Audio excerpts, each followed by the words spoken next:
आता बातमी महाराष्ट्रामध्ये गाजलेल्या जमीन घोटाळ्यासंदर्भातली। मुंढवा जमीन घोटाळ्या प्रकरणी दाखल एफआयआर मध्ये उपमुख्यमंत्री अजित पवार यांच्या मुलाचं नाव का नाही असा सवाल मुंबई उच्च न्यायालयानं राज्य सरकारला केलाय।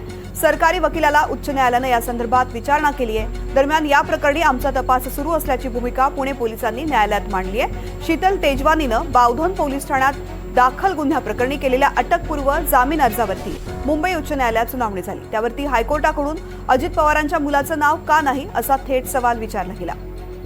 दरम्यान कोर्टाच्या फटकारानंतर ठाकरे गटाच्या नेत्या किशोरी पेडणेकर आणि सामाजिक कार्यकर्त्या अंजली दमानिया यांनी काय म्हटलं पाहूया।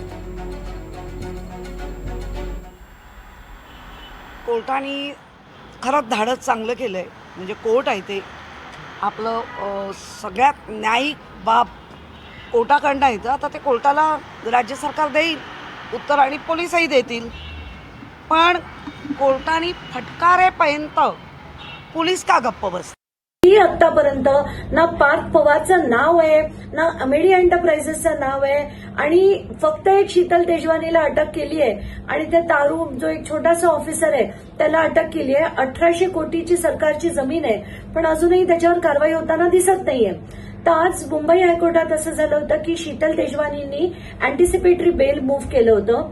त्याच्यातली सुनावणीसाठी जेव्हा ते मॅटर मेन्शन झालं तर जस्टिस जामदारांनी विचारलं हे इथे का आलं, पुणे कोर्टात जाणं गरजेचं होतं।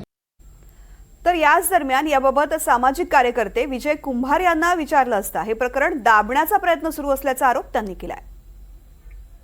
हे पाहिजे कोर्टाला कळतंय, जे सामान्य माणसाला कळतंय, जे पत्रकारांना कळतंय ते फक्त प्रशासन पोलीस आणि सरकारला कळत नाही। हा याच्यातला महत्त्वाचा मुद्दा आहे, कारण याच्यामध्ये उघड दिसतंय की पार्थ पवार यांची कंपनी आहे, पार्थ पवार यांचा 99% सहभाग आहे।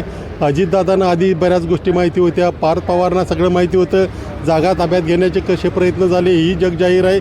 तरीही पार्थ पवार सोडून बाकीच्यांना आणि तेही छोटे मासे गळाला लावण्याचे प्रयत्न झालेले आहेत।